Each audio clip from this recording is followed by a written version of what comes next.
India Economic Summit's opening session was in agriculture. It was titled the Meager Monsoon, and participants included people from institutions and the private sector, but nobody from the government.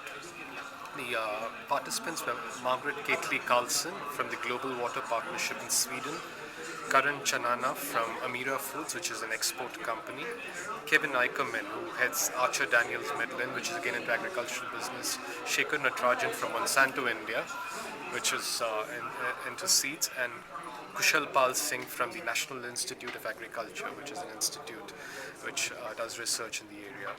Now, a common thread running through the session was that a lot of participants felt that the government had made a hash of the agriculture farm sector for decades. It was not something new, and a lot of it had to do with the kind of incentive structure that exists there.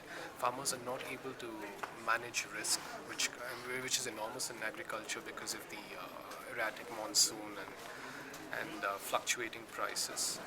And there was simply nothing that they could do. They really couldn't be blamed for the current situation. On the positive side, the companies, the private sector participants in agriculture like Archer Daniels Midlands, Kevin Eicherman, felt that India had enormous potential. He's been in India only for 2 months after quite a few years in North America and Europe. And he actually said the world needs more food, and India is a low-hanging fruit to provide that.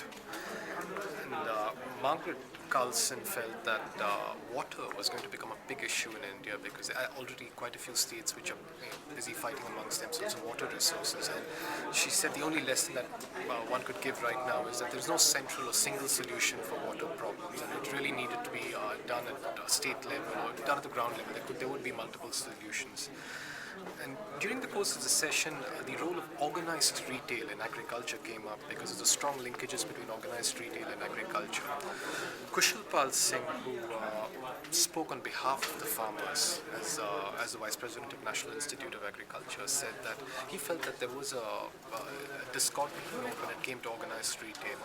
In general, he was all for farm business because he felt if farm businesses make profits, then agriculture also gets a share of the profit. In the case of organized retail, he felt the primary problem is organized retail's broad aim, or the main aim, is to give consumers the best deal at the lowest prices. And that comes only at the expense of producers. He felt it was a zero-sum game where farmers, who the producers, were losing out on account of organized retail. Not something that other people agreed with, but then they really didn't have any solution for the current situation in India, except to say that everything works if there's a win-win situation. That was the overall picture that the agricultural session conveyed. Everybody wanted things to be structured in a manner that it would result in a win-win situation, except no one had specific solutions for India's problems, other than general ones as better road network and so on, more irrigation.